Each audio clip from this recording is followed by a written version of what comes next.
You're listening to Leadership Powered by Common Sense with your host, Doug Thorpe. Here's Doug. Hello again, everyone. This is Doug Thorpe, and this is another episode of Leadership Powered by Common Sense. We're the show that tries to help you if you're in a role of responsibility, management, leadership. Maybe think about some other ways to do your work and influence the people around you and become a better leader.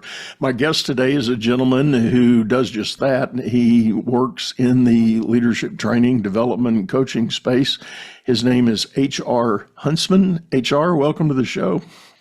Doug, thank you so much for having me. It's a privilege, my friend. And tell everybody the name of your firm and your kind of flagship offering. Sure. We are Leaders Edge, and it comes from a Lincoln quote. He said, if you give me 6 hours to cut down a tree, I'll spend the first 4 sharpening the axe. So we like to spend all of our time sharpening leaders because we believe that leaders change the world. And we like to do deep dives with companies and their teams. I love it. I love it. Well, HR and I were talking, and we want to spend some time today talking about teams and team development, leading a team.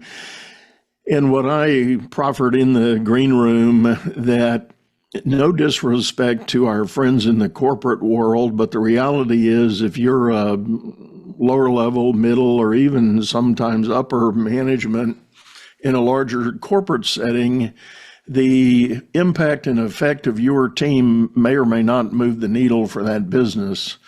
You can endure, if you're working for a company that's got 10,000 employees and you have a team of 12 to 15 and they have a season of struggling, well, it's probably really not going to do much to impact the bottom line for that company. It'll be a horrible experience. It'll be a challenge. It'll be frustrating, etc., but not really going to move the needle. But if you're a mid-cap or a smaller business, what you do as a leader and development of the team that you've got working for you is going to mean everything to the business. So HR, let's start with a little bit of, I want to go all the way back, if you don't mind. Again, in the green room, you shared a little bit about your early journey into adulthood and mindset about leadership. Could you share that with the audience here? Sure, I can give a brief story. So I grew up in southern New Mexico. I grew up in a dysfunctional, alcoholic, abusive home. My dad had his first stroke when I was 18 months old. He later died when I was 9. I found him dead in the backyard. In that time, he didn't know who I was. I didn't even know he was my dad. My mom didn't tell me he was my dad until after he passed away. I had a stepdad in there, and then he left, and another stepdad. Long story short, just a pretty rough childhood. Grew up pretty poor. I was called white trash and trailer trash most of my life. I was told kids like you don't go to college, so of course I joined the military. I didn't want to be a ditch digger. I was told those are my 2 options, ditch digger or the military. So I was a pretty sharp kid. I scored really high on the ASVAB, joined the Air Force. I was given any job I wanted. I wanted to be in electronics. I wanted to write software. And that's where I met John Simmons, Captain Simmons at the time, retired lieutenant colonel. He was a chaplain, and he kind of took me under his wing, and he's the first one that was a good male role model for me. He showed me what it was to be a husband and a father. I was able to have dinner with the family, and I just saw a whole new scenario of how I could lead my life. And he said, H, I want you to take that pain and stuff from your child. I want you to do good with it. And my plan was just to be a multimillionaire, and I was going to use money to cover all the insecurities and fears and stuff that I had as a kid. And what I did was I took that counsel and his advice and model, and I started my first company when I was 28, and I built a nonprofit I wanted to change the world. So we drilled wells in Kenya and built orphanages in Uganda and did all kinds of work here in the States with kids after school and counseling centers. And I decided I wanted to change the world. And what I fell in love with, Doug, was building teams. Yeah. Well, you're spot on. It is a reward. And if you've ever been in a management or leadership role and you get a taste of success from building an effective team, you really, it's almost its own kind of drug, and I mean that in a very positive way. That's true. It can really drive inspiration to move forward and carry forward. And is there, in your mind, is there any magic to how you go about setting up a good team? Well, let me just be honest. I learned from a lot of mistakes. I had no real leadership model growing up. I thought leadership was you're supposed to know everything, you're supposed to have all the answers. And so that's how I kind of began in leadership. Was I thought I was supposed to be the answer man, the fix-it dude, and we grew from zero to very large. I had 200 staff in 5 countries around the world when we retired. And I would say the magic is creative conflict. And I teach this with all the companies we work with now. The magic is powerful listening skills, curiosity, just asking great questions, listening to people around you, mining for gold in their ideas, taking the time to inculcate that creative conflict in your teams. If there's going to be any kind of magic wand, I think creative conflict is the deal. Yeah. Yeah, that ability to allow your team to input to problem solving, either raise problems that they're experiencing out on the front line so that better solutions can be identified, or wrestle with the challenges you've run into. And I certainly, over my career, I probably have a whole set of encyclopedias of case studies on how that played out. Yeah. But I do think I'll go with this as a premise that I've developed over time. And that is, if you can attract good people to your organization, they want to do good work. Nobody rolls out of bed that has any kind of moral fiber or element of ethics about them, and they roll out of bed and say, "I'm going to go suck at work today." For sure. They want to have a purpose. They want to contribute. They want to be part of something bigger than themselves. Yeah. So I think it's incumbent on the leader to frame that up, help explain what a greater good can look like. For sure.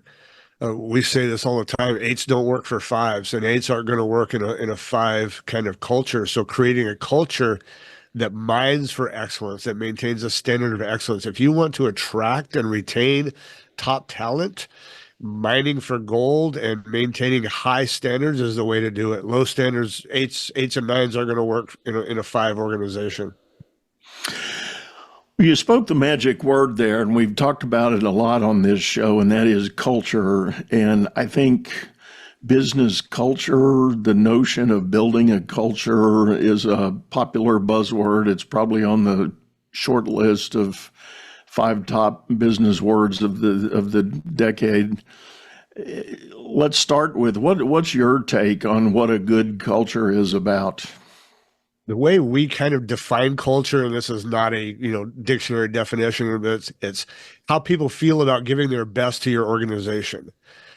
Do they want to give their very best? And leaders create a culture, if you will, an environment, a psychological environment where people want to give their very best. That's a high-performing culture. If you create a culture where people are diminished or just directed, they're not going to want to give their best. And so you have a low-performing environment, a low-performing culture. So creating a high-performing culture, I think, is incumbent on the leader, because, again, that's how you attract and retain talent. Top talent's not going to stay in a low-performing place. So creating a place where they have input and they get to help create and innovate and design their own future and be part of their own success, in my mind, that's one of the top 2 responsibilities of leadership, is creating that kind of environment. I really like that idea, and I want to highlight your comment about that extra effort. I know in one of my books, I write about the notion of discretionary effort, and that is everybody has another gear in their gearbox. And what too often happens in the work world is the company, the leadership, and maybe calling them leadership is being generous. The management team sets a framework, and they kind of paint this box, and people can show up, they can perform in that box. And if things get done, it's all okay. No big excitement, no big joy, but it's done, and you move on, you clock out and you go home. Not a real exciting place to be, but if the leader, a true leader, can build that inspiration and motivation, people can kick into that other gear. That's right. They can go, yeah, I'll show up, I'll do my job, show me my job description, but hey boss, guess what? Right. If I need to cover for George because George has a sick kid at home, I'm willing to do that. I can help. I'll be happy to do that. But when you get people on your team operating in that discretionary zone, that's when they volunteer for things. You don't have to tell them what to do. You don't have to dictate what they're going to do. They're going to show up and tell you what they observed needs to be done, and they're going to go jump to do it. That's right. That's right. I've come to the conclusion that the greatest waste in history is the waste of human potential. And I think it is our privilege and sacred honor as leaders to develop that human potential, to look at different ways where we can draw out greatness and new ideas and innovation. I think, and we teach this everywhere we go, that talent acquisition and talent retention is more important than client acquisition and client retention. Working on paying attention to not just your strategic business plan, but your intentional team development plan, I think should be the highest priority of every leader. I love that. And boy, you spoke a mouthful there. High and sacred honor, and I have to vote yes with you.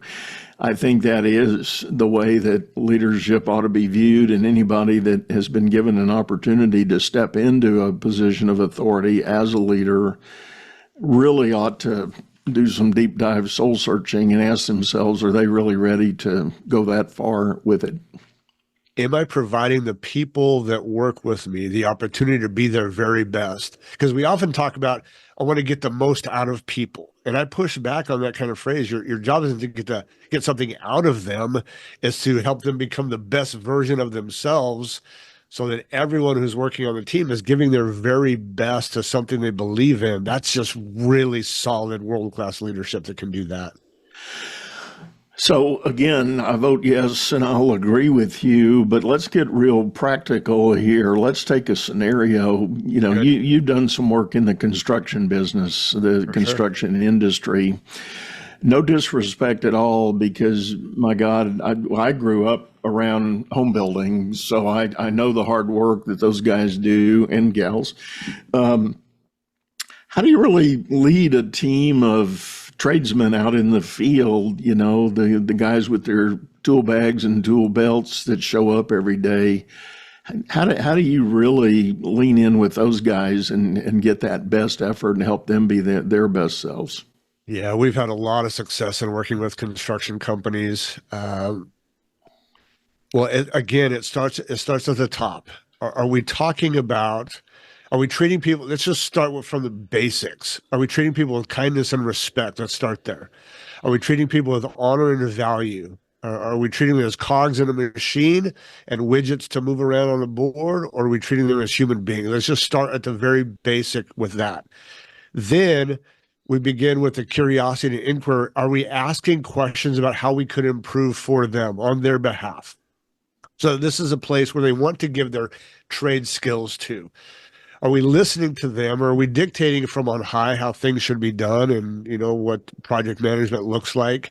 And the more we can gather those frontline people in a circle and talk about how we can improve their life, how we can help them reach their goals, and we listen to those things and we have those conversations, their productivity, their buy-in, if you will, skyrockets. Again, I'll say it again, when people feel included in their own success, their investment in that work spikes.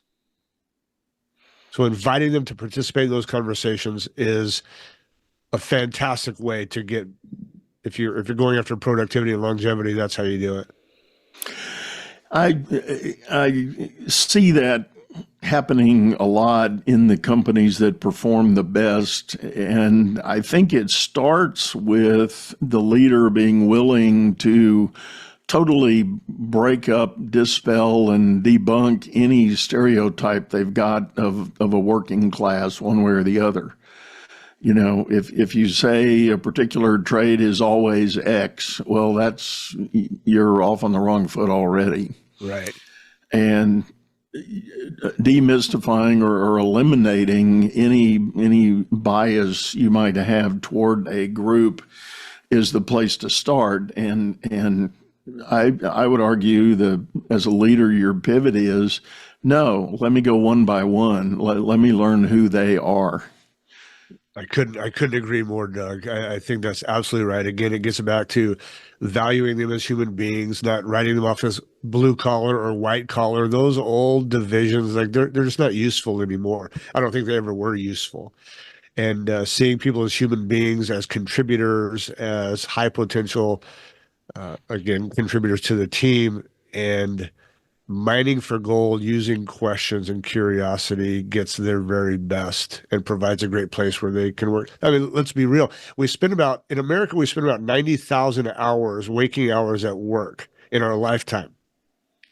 And for us as leaders, I think it's our job to make sure we provide a place of purpose and meaning where they want to get up at Monday morning. They want to give their very best because it's meaningful to them. That's our job, to create that kind of space.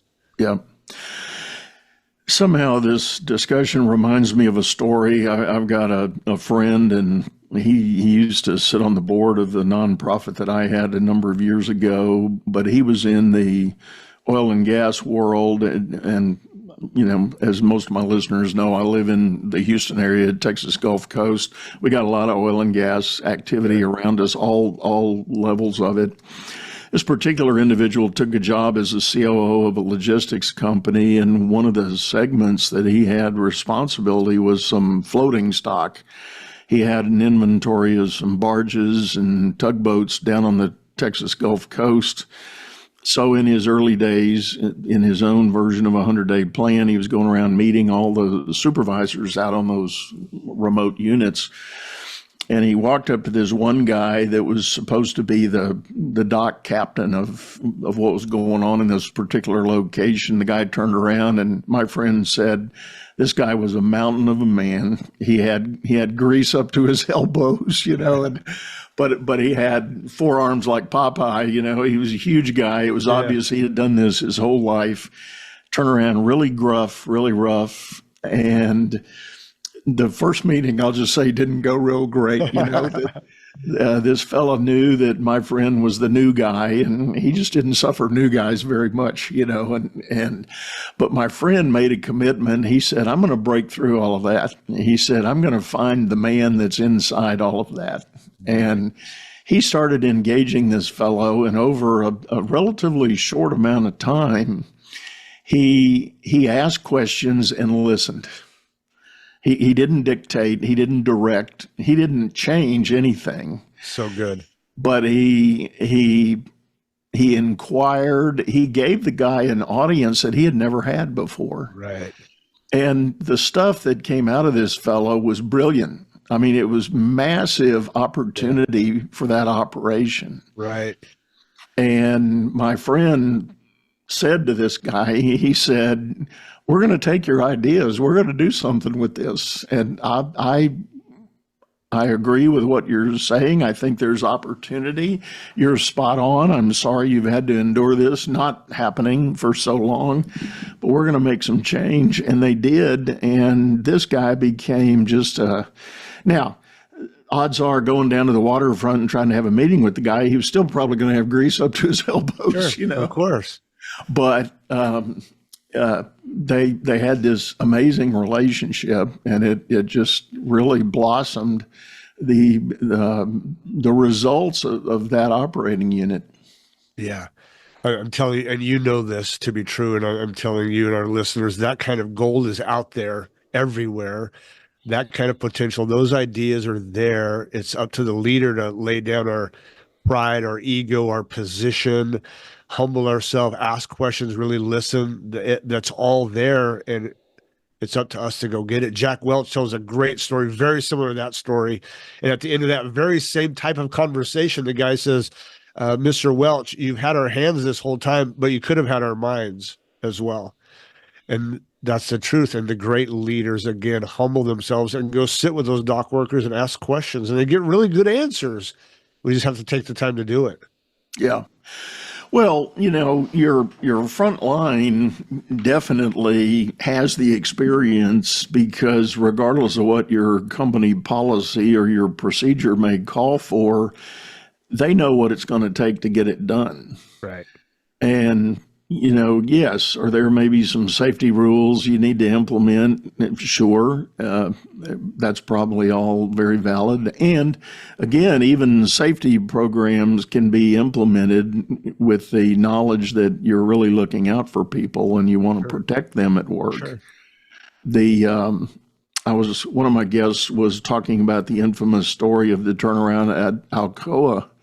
And I forget the gentleman's name that was hired as CEO, but Alcoa their stock performance was in the ditch, and the company was on the brink of failing. And he moved in and looked around and did his investigation. And in a very short period of time, he announced to the world, Wall Street and others, their number one priority is going to be employee safety. He said, our people don't want to work in an unsafe environment. Right. And we've got things we need to do that are very dangerous, but we need to improve the safety around those activities so that they can be performed in a safe and reliable way that doesn't jeopardize anybody's well-being. And he made it. And as the story goes, apparently one of the elements was he gave frontline individuals authority to make decisions. Wow. If you need a cage at your workstation, go buy the cage. It'll be paid for by the company. That's amazing.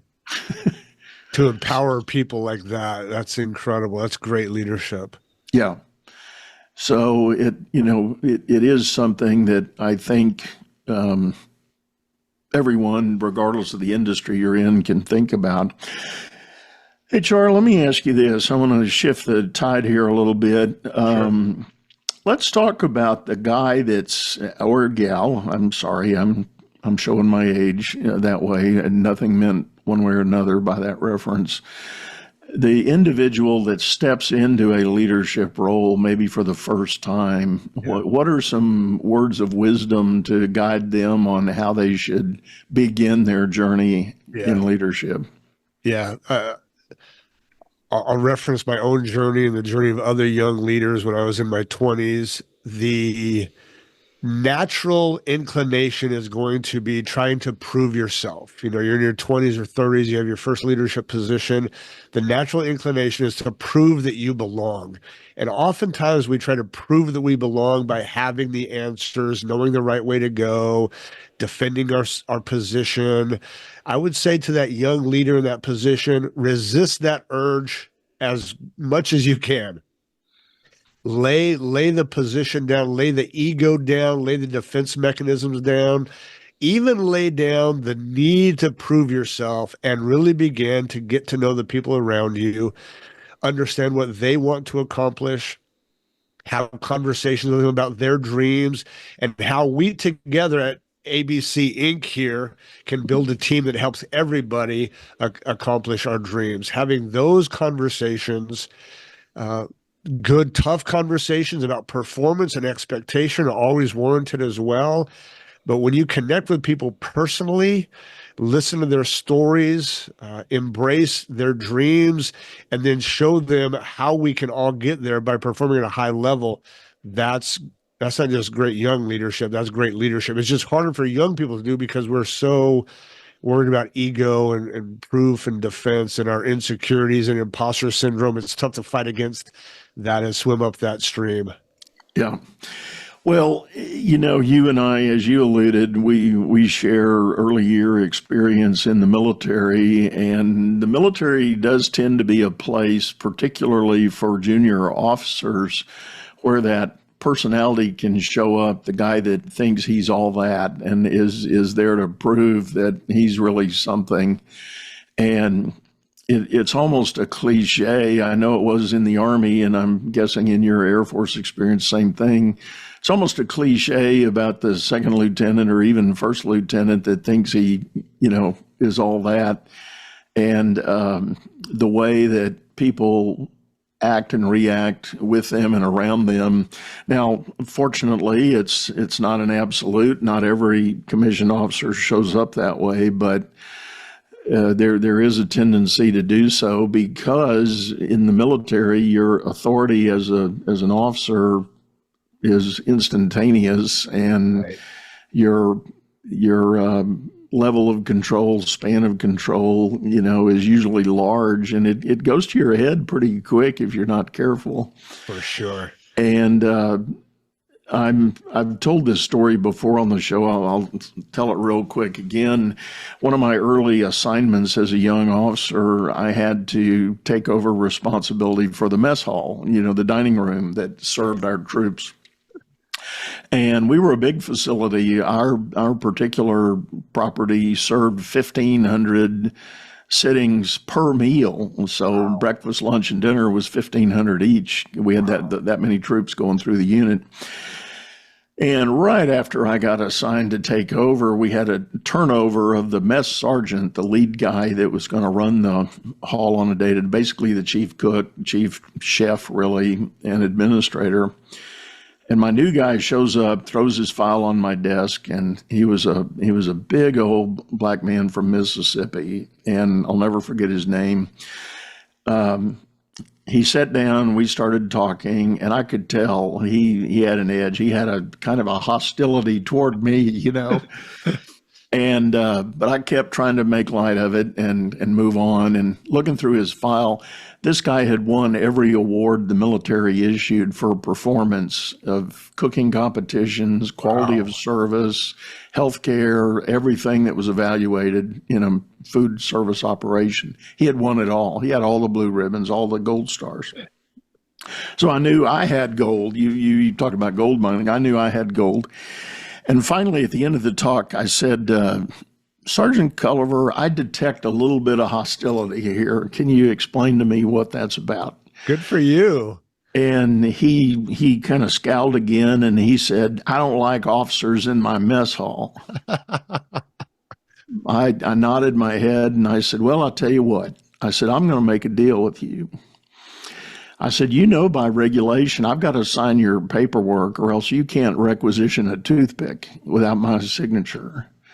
I said, so here's my offer. You prepare your paperwork and you call me when it's ready. I'm not even going to ask you to bring it here. I will come there and I will come in your mess hall. But my pledge is I will sign your paperwork and I will turn around and leave. And you run me a mess hall like everything represented in this file, and you and I are going to be okay. Nice. And he smiled for the first time in the whole 30 minutes we had been together. He stood up, and instead of saluting, he stuck out his hand to shake hands. Oh, my goodness. And I shook his hand. I grabbed it, and I just gave him the best, bear shake I could muster. And he turned around and walked off. And so sure enough, next morning I get this call, Lieutenant, I got my paperwork ready. I said, I'll be right there. So I trucked over there. He had it all laid out, real orderly, real professional. I reviewed it, signed everything, got him, walked out. No chit chat, no nothing. Just got him, walked out. Were you a butterball or a first lieutenant? Yeah. You're a butterball. I was a butterbar. Yeah, I was a second lieutenant. And next day, same thing, call, paperwork. I go over there, same drill, zip, gone. Well, the next time he calls me, I get over there, there's paperwork and there's all these coffees and pastries laid out on the table. And I could smell the coffee. It was amazing. It was better than any barista I'd ever been to. But I sat down, I reviewed the paperwork, signed it, and got up to leave. And he goes, where are you going? I said, Sergeant Culliver, you don't like officers in your mess hall. And he grinned. He said, oh, yeah, but let's forget about that. Why don't you try some of this stuff? I'm experimenting with what I'd like to put out for everybody. and that was it. That was it. And from that point forward, he would call me. He wanted to talk about stuff. He wanted to, go over things and get approval for some ideas, and we had a great relationship after that. That's a great story and a great example. It's pretty rare for a second lieutenant to operate that way, to lay down some of that pride and ego. I mean, I commend you. That's pretty rare. And just a great example of how Sergeant Culliver rose under that leadership, and the relationship was great. Good for you. Yeah, yeah. And he did. He, all credit to him. It wasn't within the year. There was another contest, and he won another blue ribbon or gold star or whatever it was. And all credit to him. That was his operation. And real good quality stuff that he did. Good work. He knew how to do it. He was an expert at what he did, and proud of it. As he should be. The stereotype that we often see, of course, is the butter bar, the second lieutenant that is filled and inflated with that position. And he's telling the 25-year-old chief sergeant or master sergeant how he's supposed to act and operate. And it's ridiculous. You have 15, 20, 25 years of experience there, and you think you only outrank them by what's on your sleeve, certainly not by wisdom or experience. Yeah, that's absolutely that's it. So, well, HR, let's go on with the. I want to focus a little bit on that mid cap, that smaller business. So, an owner finds himself struggling with team performance. Where do you start breaking that down and turning it around? Where do we start, or where do we ask the leader? Where do you encourage people to start? Again, I'm going to go back to, you asked me the magic wand or the magic word or magic potion. I'm going to suggest to that leader that engage in some creative conflict, get the brightest minds in the room and ask them, what are we doing well? What are we not doing well? How would you make changes? What would you do differently? What am I as a leader doing that's inhibiting performance? What do you think we could do better in client success or the client experience or the manufacturing logistics? Or begin to ask the hard questions. Set your ego down. You're gonna get kicked in the teeth a little bit, and if you have the guts to listen to people around you, good on you. If you start to get defensive and protective and rise up, you're going to shut down the entire experience. So you've got to learn to leave your rank at the door. That's how we talk about it. Leave your rank at the door. And the best ideas win. We preach an idea meritocracy. So the best ideas win, even if they're not yours, even if they sting a little bit. Doug, we suggest that kind of round robin creative conflict, mining for ideas, and deciding as a team where we go next. Yeah. I love that. And it is sometimes so hard. It's a little bit of that ego and pride of foundership or authorship in the idea. And having those dialogues, I'm reminded of an entrepreneur that hired me a few years ago, wanted me to help with the transition he had going on at his company. But what I learned real fast, this guy didn't want to talk to the team at all. He just wanted to do his work. He had an idea, he had a thing he did, and he really didn't care about the people there. He didn't want to coach, develop, train. And it was still a very small company, which means he should have been doing that. He should have been imparting on others the standard and the quality that he was trying to pursue. Sure. He needed to be propagating that idea with others, and he literally hated it. In one part of the engagement, he asked me to take over his customer interaction. He said, I hate dealing with customers. I'd like you to make the calls with them. And I said, it's not going to work. This is your company. They're hiring you. And right now, you are the brand value of this business. You've got to find a way to talk to them. Right. And he kicked and fought and actually fired a couple of customers just because he didn't want to hear what they had to say. And I'm talking millions of dollars of contract value.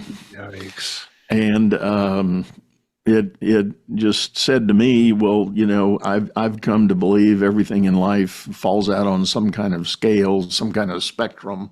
Well, he was way over on one end of that spectrum of what an owner-founder ought to be thinking and doing. For sure. It's just a good reminder. Ego is expensive. It is costly. Ego is so costly to the bottom line, not just in the case of those missed contracts, but can you imagine how much potential he's losing out on the performance of his team just because his ego is in the way? Yeah. Ego is expensive. Yeah. Yeah. And that was the irony with him. They did in fact deliver good work, but it wasn't scalable because he only had so many hours in the day. That's exactly And right. without training some others to do what needed to be done, Yeah. he had a lockdown capacity for what he could do with the business. Boy, that's the truth.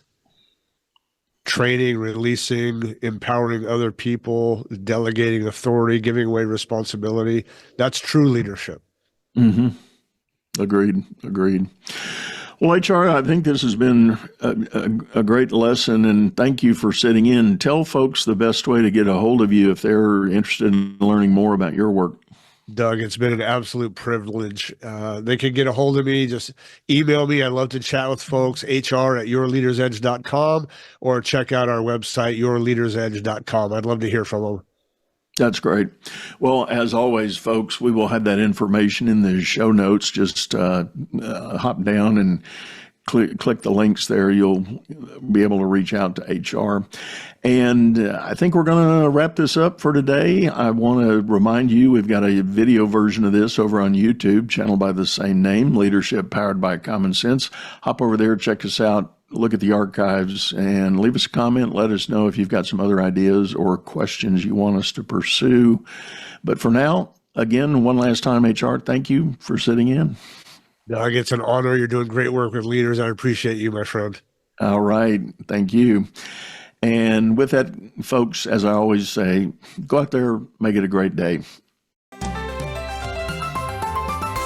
You've been listening to Leadership Powered by Common Sense, hosted by Doug Thorpe. If you would like to know more about the coaching and advisory services he provides, visit dougthorpe.com.